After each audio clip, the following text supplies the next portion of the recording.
The last thing my mother said before security walked me out of my own grandfather's funeral was, "You are not family anymore."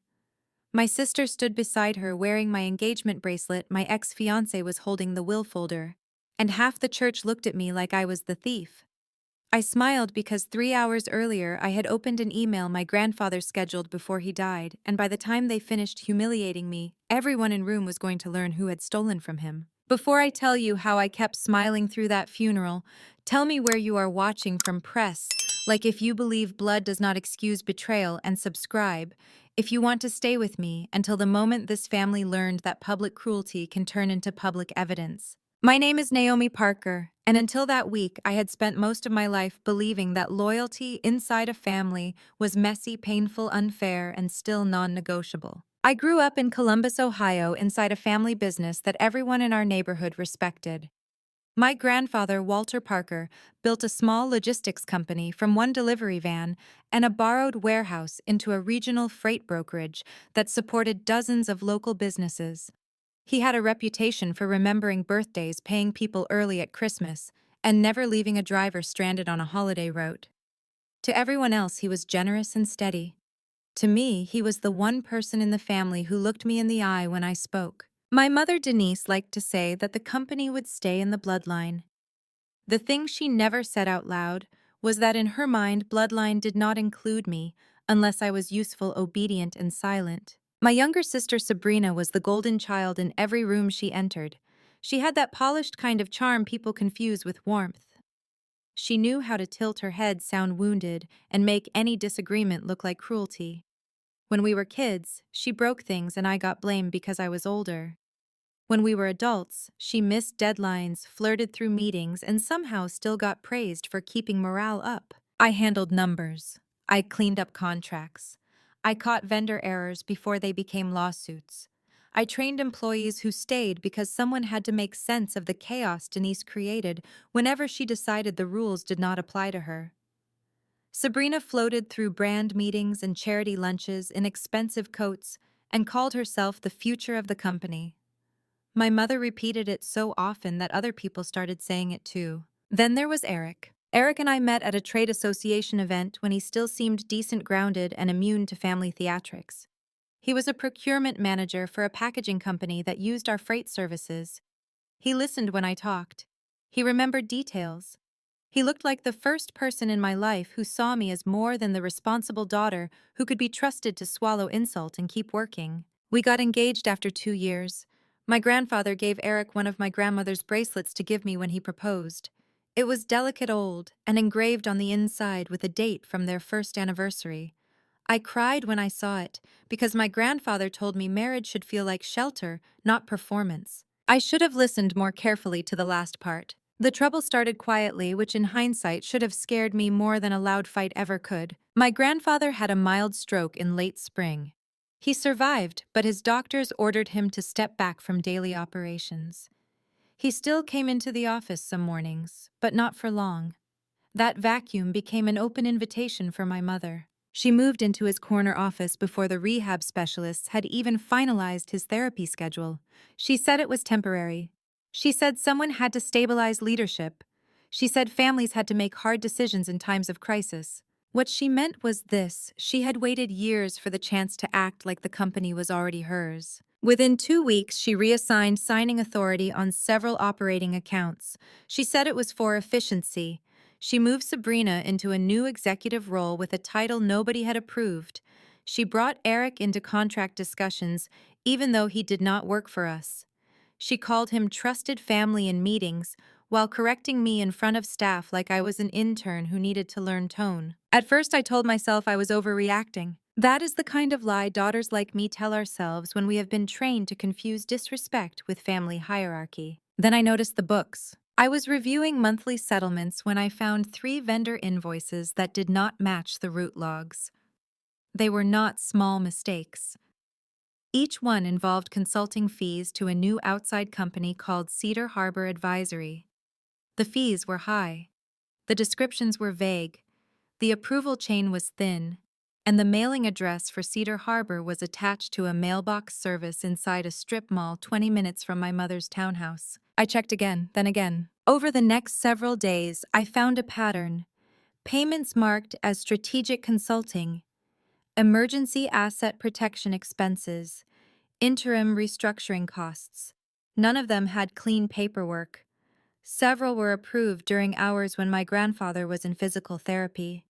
Two included authorization stamps copied from older documents he had signed before his stroke. Someone was not just skimming, someone was building a whole fake narrative around the theft. I printed everything and went to Denise first because some part of me still hoped there was a clean explanation. She did not even let me finish. She sat behind my grandfather's desk, leaned back like she had inherited the wood with the chair, and said, "Naomi, you have always had a talent for making normal business decisions sound sinister." I put the invoices in front of her and pointed at the duplicate routing entries, the copied signature block, and the mailbox address. She barely glanced down. "Transitional spending," she said. "It is fraudulent spending. Do not use words you do not understand." "I understand forged authorization." At that, her mouth tightened, not with fear, with annoyance.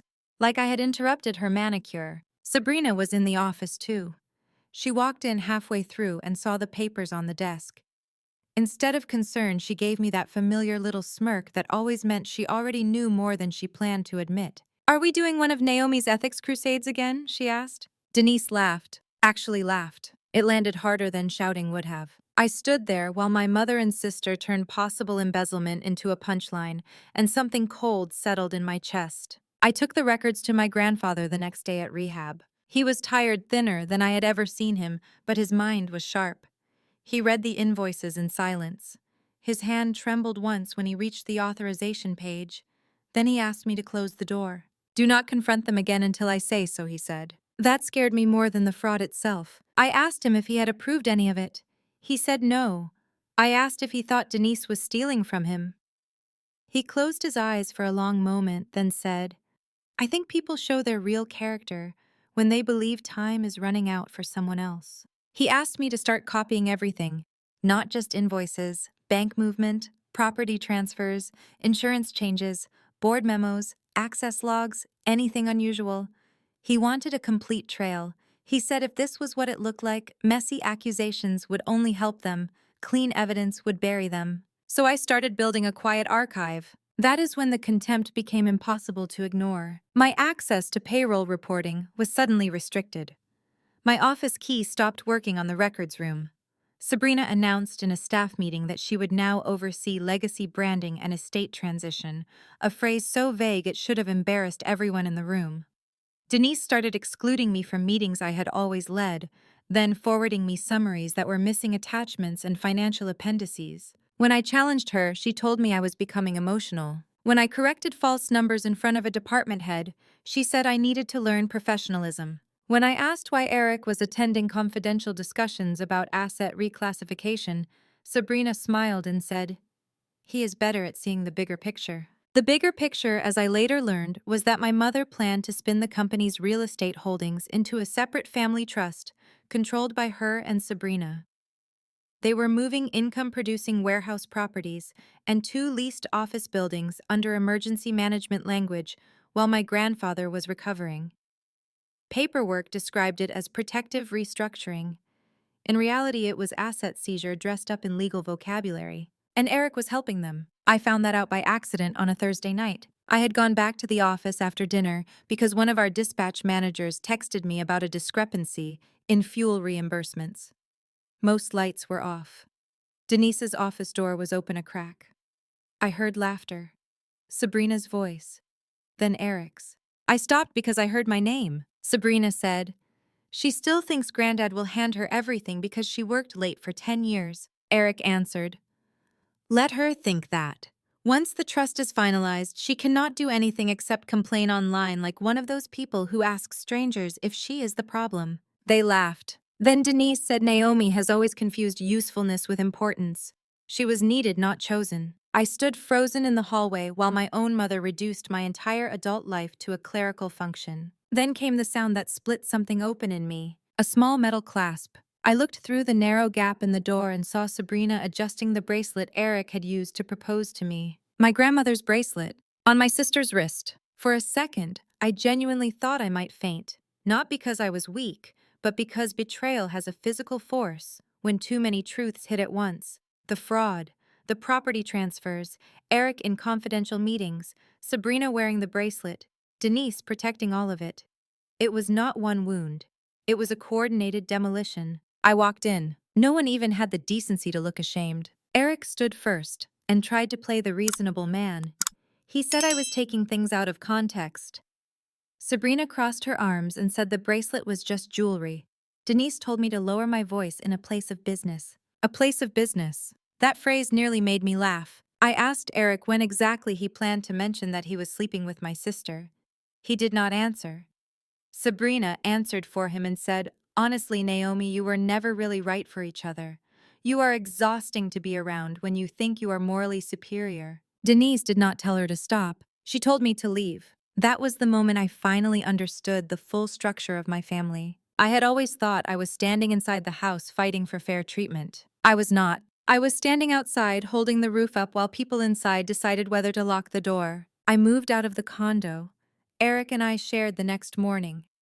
I did not scream. I did not throw anything. I took my clothes, my laptop, my archived records, and the framed picture of my grandfather teaching me to drive a forklift when I was 16. Eric was asleep on the couch because apparently betrayal is tiring work. I stayed with my friend Tessa, a labor attorney I had known since college. She listened without interrupting, handed me tea, and said the first sane thing anyone had said to me in days. Stop trying to win an emotional argument with people who are building a financial crime. That became my operating principle. Over the next week, my grandfather worsened unexpectedly. The doctor said his heart had been under more strain than anyone realized. I sat with him twice in the hospital. He did not talk much the second time, but before I left, he squeezed my hand and told me not to let cruelty rewrite facts. He died 2 days later. The grief was real. So was the performance around it. Denise cried beautifully in public. Sabrina wore cream cashmere and greeted mourners like a hostess. Eric stood close enough to look supportive, but not close enough to invite questions. By then I had already been told through a board email I was not meant to see yet that my role would be reviewed after the funeral for the sake of stability. They were planning to erase me before the dirt settled. The night before the funeral, I received an email from an address I did not recognize at first. It had been scheduled by my grandfather's attorney using a delayed release instruction. The subject line was simple: "For Naomi if timing matters." Inside were scanned letters, a formal affidavit, annotated ledgers, and a note from my grandfather in his own words. He wrote that if I was reading it, then Denise had moved faster than he feared. He confirmed that he had discovered unauthorized transfers, false consultancy expenses, and attempted trust revisions. He wrote that he had asked his attorney and a forensic accountant to preserve evidence because he no longer trusted certain family members to tell the truth once he was gone. He apologized for not protecting me sooner. He said he knew exactly who had stayed loyal when there was nothing glamorous about loyalty. At the bottom was one final instruction: "Do not stop them from lying in public, let them commit fully." So I printed every page. And I went to the funeral smiling. People love to say funerals reveal character. That is not true. Funerals reveal strategy. Real character shows in the choices people make when they think grief will hide those choices from consequences. The church was full because my grandfather had spent decades helping people who never forgot it. Former drivers sat beside business owners. Neighbors came carrying casseroles and old stories. Retired dispatchers hugged current warehouse staff. The whole room felt heavy with genuine loss, which made what my mother planned to do there even uglier. I knew something was coming the second I saw the usher table. There were memorial cards, flower envelopes, and a stack of neatly clipped documents beside Denise's purse. Not prayer cards, not service notes, legal copies. She was going to turn the funeral into a control move. I sat in the third row near the aisle. Tessa sat behind me. I had asked her to come because she was calm under pressure and because she knew the difference between emotion and evidence. I also knew Denise hated witnesses she could not manipulate. Sabrina walked in wearing my bracelet again. She did not hide it this time, she displayed it. Eric came in beside her carrying a folder embossed with the name of my grandfather's estate attorney, except I already knew from the scheduled email that the attorney in that folder was not the one my grandfather trusted at the end. Denise had shifted to a different firm 2 weeks before his death, one willing to process paperwork quickly under the language of family urgency. That told me everything I needed to know about how bold she had become. The service itself was painful in the ordinary human way. I cried when they played my grandfather's favorite gospel hymn. I cried when one of his drivers talked about the year Walter paid his rent after an on-the-job injury. I cried when the pastor described a man who believed dignity was not something the wealthy got to ration. Then Denise stood to speak. If manipulation could wear pearls, it would have looked exactly like my mother at that podium. She spoke about sacrifice, heritage, and responsibility. She said my grandfather wanted unity. She said he wanted the business protected from instability and resentment.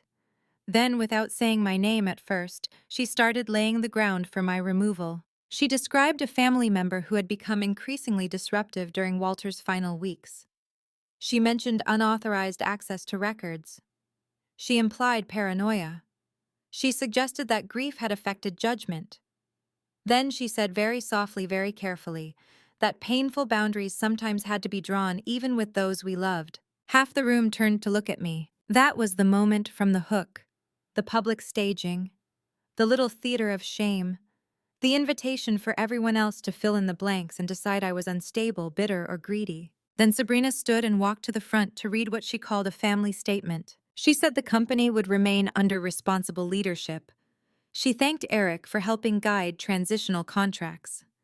She wore my bracelet while speaking about integrity.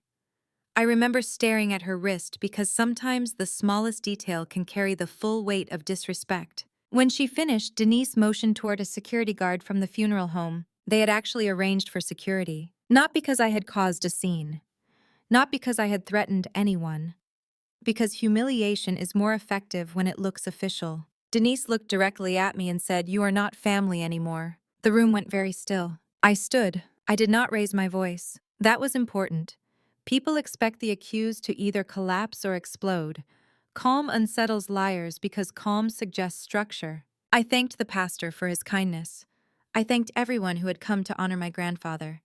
Then I turned to Denise and said, "You are right about one thing. Today is about truth and legacy, so let us do that honestly." She told the guard to escort me out. I smiled. Then I took the envelope from my bag and handed one copy to the pastor, one to Tessa, and one to the oldest board member in attendance, a retired logistics owner named Harold Vance, who had known my grandfather for 30 years and hated spectacle unless there was a reason for it. I said, "Before anyone removes me, I need the room to know that my grandfather scheduled a statement to be released after his death if he believed financial misconduct would be covered up in the name of family unity." The word misconduct moved through the pews like a cold draft. Denise tried to interrupt, but Harold stepped into the aisle and asked for the papers. The pastor, who had gone pale, unfolded his copy too. Denise said I was exploiting grief. Sabrina said I had forged something. Eric started toward me, probably hoping to physically control the moment without making it look aggressive. Tessa stood up behind me and said in a voice clear enough for the back rows, "Do not touch her. I am documenting this." That stopped him. I read my grandfather's note out loud. Not all of it, just enough. I read the part where he stated that he had not authorized the trust revisions. I read the line where he named unauthorized consulting disbursements and false emergency restructuring expenses. I read the sentence where he said any attempt to portray Naomi Parker as unstable, dishonest, or vindictive after his death should be understood as retaliation for her refusal to ignore financial wrongdoing. People started whispering immediately. You could feel the room shifting. Denise stepped forward and said, "My grandfather had been medicated, confused, manipulated by me during recovery." She said everyone knew grief could distort memory. She said she would not allow me to dishonor him with fabricated paperwork. Then I handed Harold the annotated ledger pages. The forensic accountant my grandfather hired had highlighted the shell company payments, the duplicate routing references, the copied signature blocks, and the mailbox registration link. On the final page was a notarized summary of suspected embezzlement tied to accounts Denise controlled and expense requests Sabrina had submitted. Eric's name appeared too attached to procurement-side letters and advisory access on transactions he had no right to see. Harold read silently for less than a minute before looking up at Denise like he no longer recognized her. That was the first real crack. Then someone else stood. It was one of our senior dispatch managers, Luis, who had worked for my grandfather for nearly 20 years. He said he had been asked to backdate route approvals during Walter's rehab and had refused. Another employee, Marisol from payroll said Denise told her to hold internal reimbursement corrections until a state review was complete. A warehouse supervisor admitted Sabrina instructed him to move archived files off-site without logging the transfer. Once fear broke, truth got loud. The funeral stopped being a ceremony and became testimony. Eric tried to recover the room by saying administrative confusion after a medical crisis should not be mistaken for criminal intent. That might have worked if he had not chosen that exact moment to sound like a consultant instead of a grieving, almost son-in-law. I took out one final page. It was the property summary. My grandfather had listed every warehouse, every lease, every partnership share, and every attempted reassignment entered during his illness. Beside the entries in question, he had written by hand, "Not approved." Investigate Denise first. Sabrina involved. Eric aware. My mother lunged for the paper. Not metaphorically. Actually lunged. The pastor stepped back. The page tore at one edge, but Harold caught most of it. And in that ugly little scramble, Denise did more damage to herself than I ever could have planned. People do not forget the sight of a grieving daughter trying to snatch evidence at her father's funeral. Sabrina burst into tears and started saying I was ruining everything. She said Granddad loved her. She said I always hated her. She said I could never stand not being chosen. That line almost made me laugh because it was the first honest thing she had said all day. Not the accusation, the premise. Yes, that had always been the wound. Not money, not titles. Being told that loyalty, labor, and love still made me less worthy than the family favorite. I looked at her and said, "You wore my bracelet to my grandfather's funeral while helping steal from him. Do not talk to me about being chosen." The room made that sound groups make when a hidden truth finally clicks into place. Eric lost his nerve then. He tried to leave through the side aisle, but Tessa, bless her brilliant soul, had already texted the attorney named in my grandfather's original note and 2 board members. One of them arrived before the service fully dissolved, the other joined by speakerphone. Harold asked that no estate documents leave the building until independent counsel reviewed them. Denise called me cruel. I answered no, careful. That was the turning point. Not because they were finished. They were not.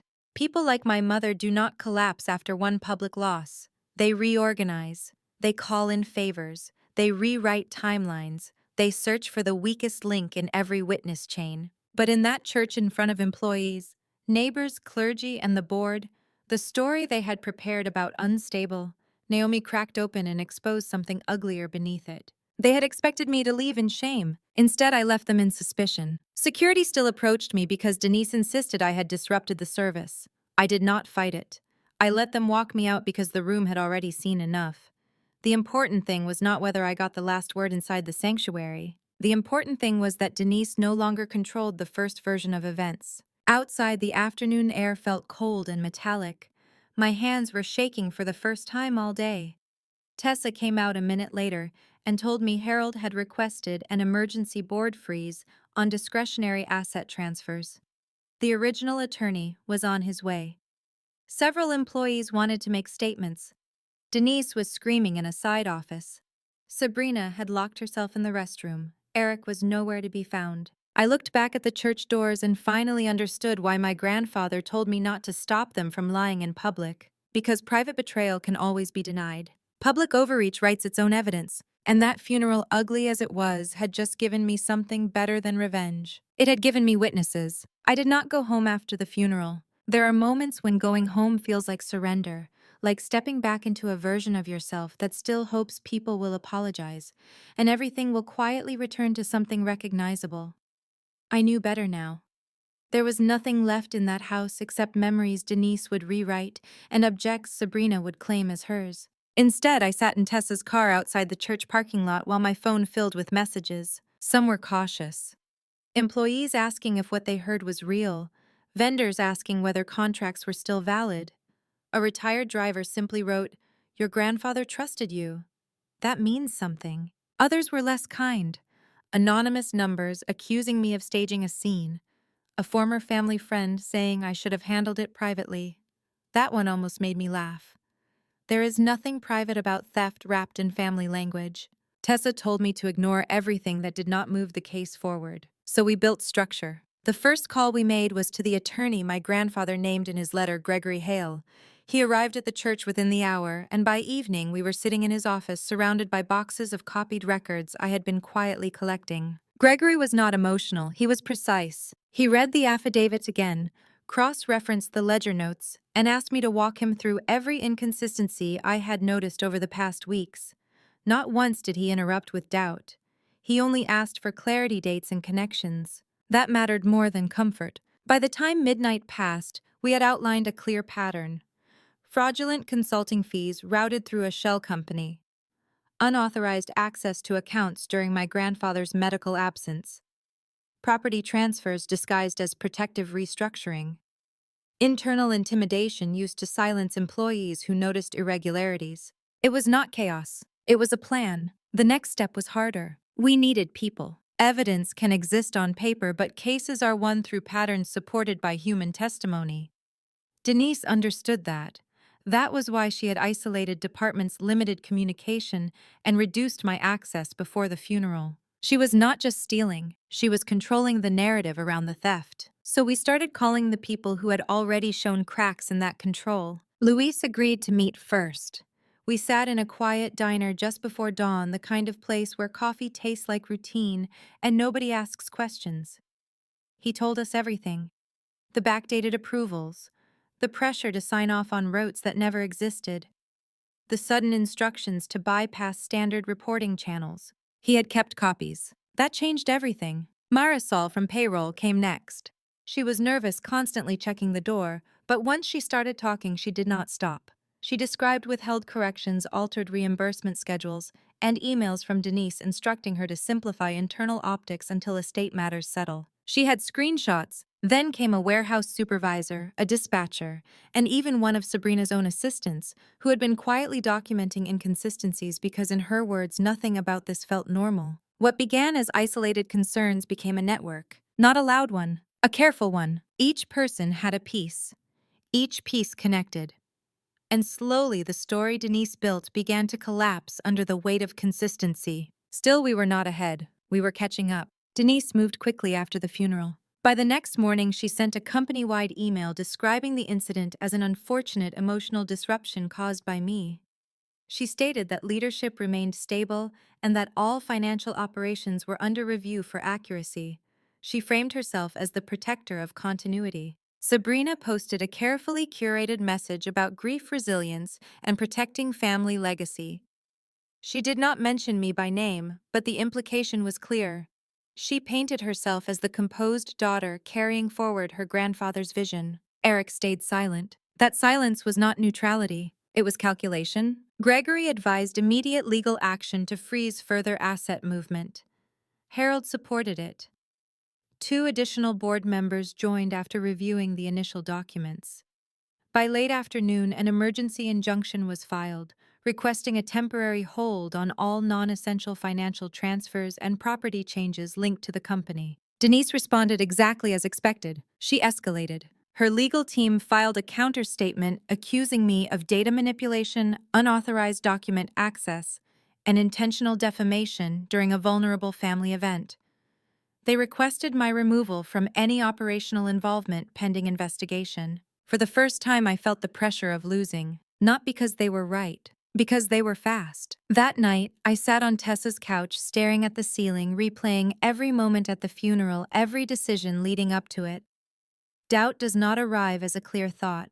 It seeps in, quietly asking whether you pushed too far, spoke too soon, trusted the wrong people. Tessa broke that spiral. She said, "You are not here because you made a mistake.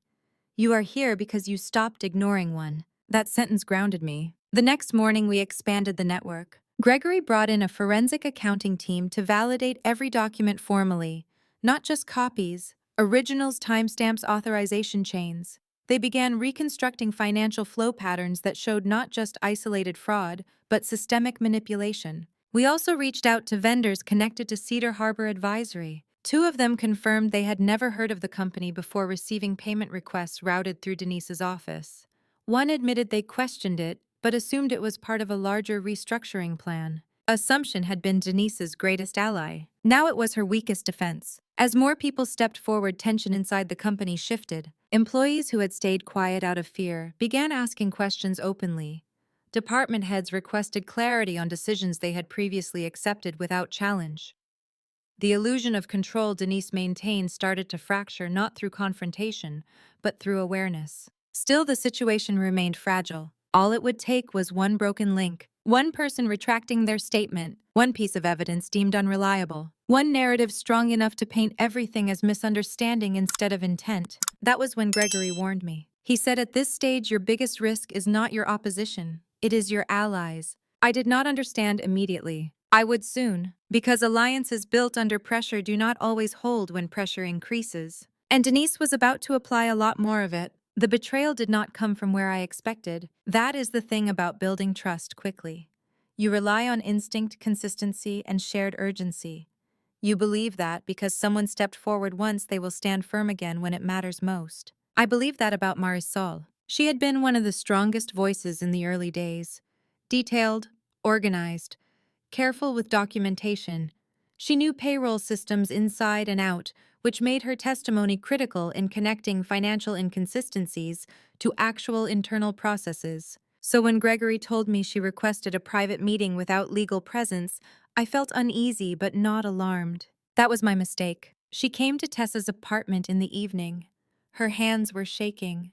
Her eyes were red like she had not slept. Before I could ask what was wrong, she said, "I cannot do this anymore." Everything inside me went still. She explained that Denise's legal team had contacted her that morning. Not directly threatening, not aggressively, calm, polished, strategic. They showed her documents, not financial ones, personal ones. Her employment contract, clauses about confidentiality, performance reviews, a written warning from 2 years earlier tied to a minor reporting delay. Things that meant nothing alone but together could be shaped into a narrative of unreliability. Then they offered something else: protection. If she clarified her previous statements as misunderstandings, if she stated that she had been confused about authorization structures during a chaotic transition period, they would ensure her job remained secure. No investigation into her conduct, no professional damage. If she refused, they would question her credibility publicly. She looked at me and said, "I have 2 kids. I cannot lose everything over something that might not even hold up in court." Might not hold up. That phrase hit harder than anything else, because it meant doubt had already done its work. I did not yell. I did not beg. I just asked one question. "Do you believe what you told us was true?" She hesitated. That was enough. She said, "I do not know anymore." And just like that, one of our strongest links broke. Gregory reacted immediately. He adjusted the case structure, removing reliance on her testimony. The forensic team increased focus on independent verification.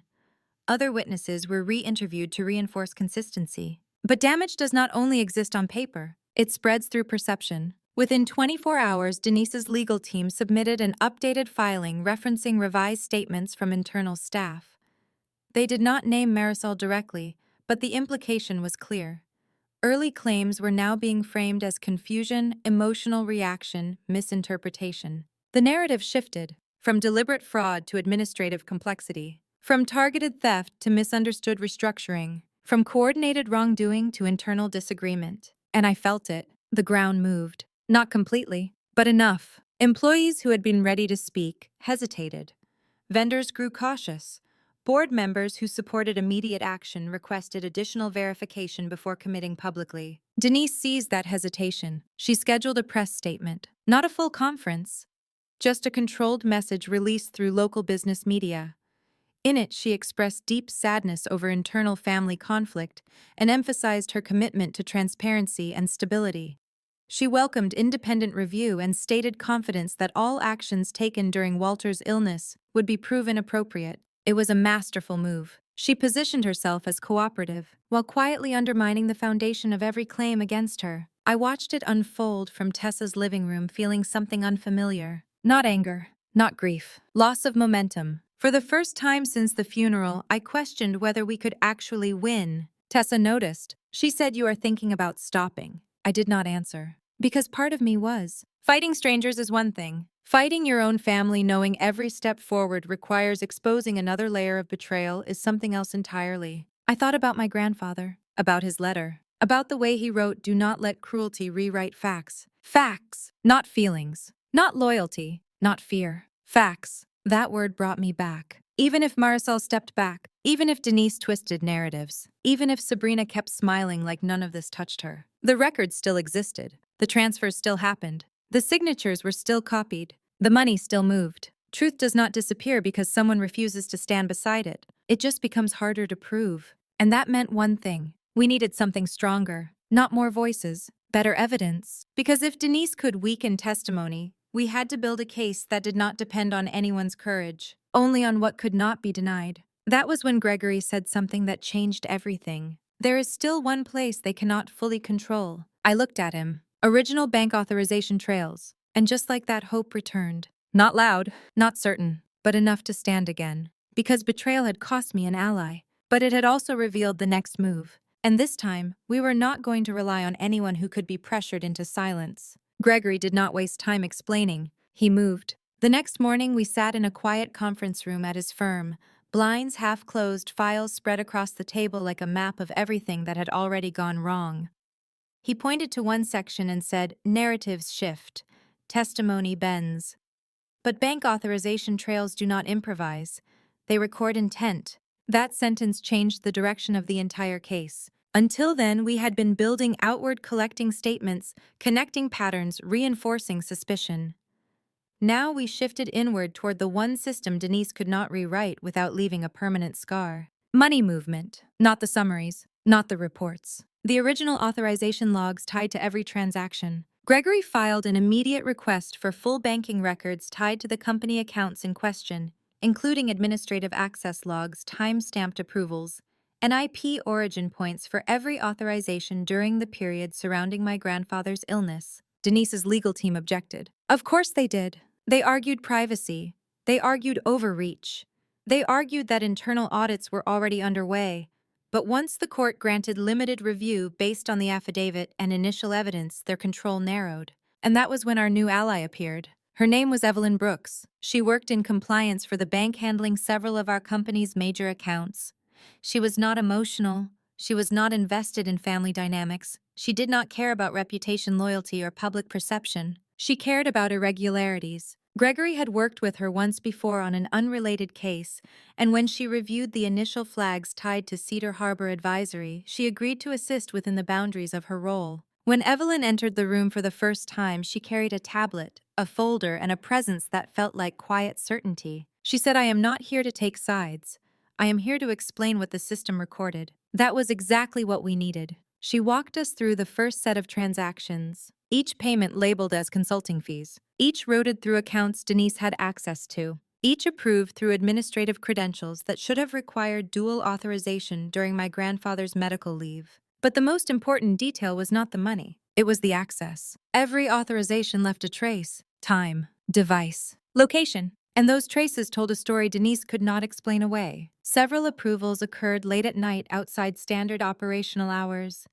The IP addresses linked not to the company office, but to a private residential network registered to Denise's townhouse. Others were authorized during hours when official records showed Denise attending external meetings, which meant one thing: credentials had been used in ways that violated protocol. Not accidentally, deliberately. Then Evelyn showed us the signature overlays. Digital authorization stamps tied to my grandfather's approval profile had been applied to transactions during periods when his access was medically suspended. But the system recorded the originating device, not his, never his. Each instance pointed back to an administrative terminal assigned temporarily to Sabrina under the justification of executive transition support. Sabrina, not careless, not decorative, involved. The room went silent. Because up until that moment, there had still been a small space, a fragile possibility that Sabrina was only following Denise's lead. That illusion ended right there. Evelyn did not dramatize it. She simply said, "These actions required knowledge of internal authorization hierarchy. This is not passive involvement." Then she opened the final file. Eric. His name appeared in advisory access logs linked to procurement adjustments and contract redirections that aligned with the fraudulent consulting fees. He did not authorize transactions directly, but he accessed information he had no legitimate role in viewing. And access creates awareness. Awareness removes ignorance, which means involvement becomes choice. Every piece connected, cleanly, tightly, irrefutably. For the first time since Marisol stepped back, I felt something stronger than hope, I felt certainty. Denise could challenge motives. She could attack credibility. She could manipulate perception. But she could not erase system-recorded behavior. Gregory moved fast. The new evidence was compiled into a structured report supported by Evelyn's compliance verification. The court filing expanded from suspicion of misconduct into documented financial fraud supported by independent institutional data. Harold and the board received the updated findings that same day. This time there was no hesitation. An emergency session was called. Denise attempted to delay it. She claimed procedural concerns requested additional time, questioned the validity of external interpretation. But Evelyn's presence eliminated that angle. Because she was not interpreting, she was confirming. And confirmation does not negotiate. The board voted to suspend Denise's operational authority pending full investigation. Sabrina's executive role was immediately revoked. Eric's access to any company-related data was terminated. For the first time, control shifted completely. Not emotionally, not symbolically, legally. And Denise knew it. She called me that evening. Not to apologize, not to explain, to accuse. She said I had destroyed the family. She said I chose money over blood. She said no matter what happened legally, I had lost something that could never be repaired. I listened. Then I answered calmly. You ended the family the moment you decided I was easier to erase than to respect. She hung up. And just like that, the last thread of illusion disappeared. This was no longer a fight for belonging. It was a process of truth. And truth was finally winning. The collapse did not happen all at once. It unfolded in layers. First came the formal investigation. With bank-verified authorization trails, forensic accounting reports, and internal testimonies still standing strong from those who did not step back, the case moved from internal dispute into legal certainty. Denise was charged with financial fraud, unauthorized asset transfer, and falsification of corporate records. Sabrina faced charges tied to fraudulent authorization and conspiracy. Eric was named in the investigation for unlawful access and facilitation. The narrative Denise tried to build after the funeral did not survive contact with documented truth. There were no more speeches, no more carefully crafted statements, no more performances, only records, only consequences. The company stabilized under interim leadership appointed by the board. Harold remained involved not as a replacement for my grandfather, but as someone who understood the difference between authority and responsibility. Employees returned to work without fear. Systems were rebuilt, controls strengthened, transparency restored. And for the first time in years, decisions were made without manipulation hiding behind family language. I did not take immediate control. That surprised people. But I had learned something through all of this. Leadership is not ownership. It is trust. And trust had to be rebuilt carefully, not claimed. So I worked alongside the new structure, quietly, consistently, the way I always had. Except this time I was not invisible. People saw me differently. Not because I exposed Denise, but because I refused to become like her while doing it. That mattered, more than I expected. As for my family, what remained of it changed permanently. Denise lost everything she tried to protect through control. Sabrina lost the image she built her entire identity around. Eric disappeared from the narrative entirely, which felt fitting. He had always positioned himself where advantage existed, and when advantage vanished, so did he. There was no reconciliation, no dramatic apology, no moment where everything softened into forgiveness. Because some actions do not deserve closure, they deserve consequence and distance. I visited my grandfather's grave a few weeks after everything settled, not to report victory, not to justify anything, just to sit. And for the first time since this began, I felt something I had not allowed myself to feel. Peace, not the kind that comes from winning, the kind that comes from no longer questioning your own reality. I told him I understood now, why he asked for evidence instead of confrontation, why he waited, why he trusted me to finish what he could not. Because truth, when handled carefully, does not need force. It needs time and the right moment. I stood there a long time before leaving, and when I did not feel alone. Because somewhere along the way, I had built something stronger than the family I lost. Tessa, Gregory, Evelyn, Luis, people who chose honesty without obligation, people who stayed when leaving would have been easier. That is what family became for me. Not blood, choice. If you made it this far, I want to ask you something. Have you ever been told you were the problem only to discover you were the only one telling the truth? If you have, share your story in the comments. I read them and I understand more than you think. If this story stayed with you, press like so it can reach someone who needs to hear it. Subscribe if you believe justice does not always arrive loudly, but it always arrives for those who refuse to look away. And share this with someone who still believes loyalty means silence. Thank you for listening to my story. I hope it reminds you of this. You are not wrong for choosing truth over comfort. And sometimes the family you lose is exactly what makes space for the one you deserve.